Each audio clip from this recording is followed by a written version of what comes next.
Hi நண்பர்களே, இன்றைக்கி பாருங்கள் 2 அம்மாவும் ஆற்றுல குளிக்கிறாங்க. இன்றைக்கி வந்து மதுரையில் வந்து ஆற்றுல அழகர் இறங்குறாரு. அங்கே போக முடியாத காரணனால நம்ம தென்பெண்ணை இங்கே பாருங்கள், எல்லா ஒரு ஆறு தண்ணிங்க கலந்து வரும்.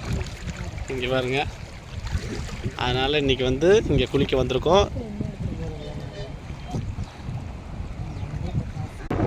பாருங்க,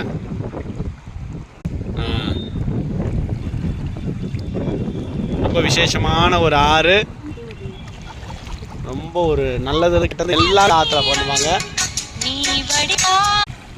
ஹாய் என் அன்பான சொந்தங்களை, இங்கே காலை வணக்கம். நாங்கள் எங்கே இருக்கோம் பாருங்க, திருக்கோயிலூர் ஆற்றுல இருக்கோம். தென்பெண்ணையார். அதே மாதிரி இன்னைக்கு அழகர் ஆற்றுல இருக்காரு. நிறைஞ்ச பௌர்ணமி இன்னைக்கு. என் மக்கள் எல்லாருமே நீங்கள் நல்லா இருக்கணும், எந்த ஒரு குறையும் இல்லாமல். நம்ம திருவண்ணாமலையில் காலே வைக்க முடியாது, செம்ம கூட்டம் கிரிவலம் போகிறாங்க. நீங்கள் நினச்ச காரியம் எல்லாத்தையும் நம்ம ஐயா நடத்தி கொடுக்கணும். என் மக்கள் நீங்கள் எல்லாருமே நல்லா இருக்கணும், என்றைக்குமே நிம்மதி இல்லாமல் தீர்க்க ஆயுசோடு இருக்கணும். நல்லவங்களாக இருக்கட்டும் கெட்டவங்களாக இருக்கட்டும், எப்படி வேணான்றீங்க இருந்துருக்கோங்க, உயிரோடு இருக்கணும், நல்லா இருக்கணும், சந்தோஷமாக. சிவனாயோடைய ஆசீர்வாதம் என்றைக்கும் உங்கள் மேலே இருக்கணும், எந்த ஒரு குறையில்லாத மக்கள் இருக்கணும். Okay, thank you so much.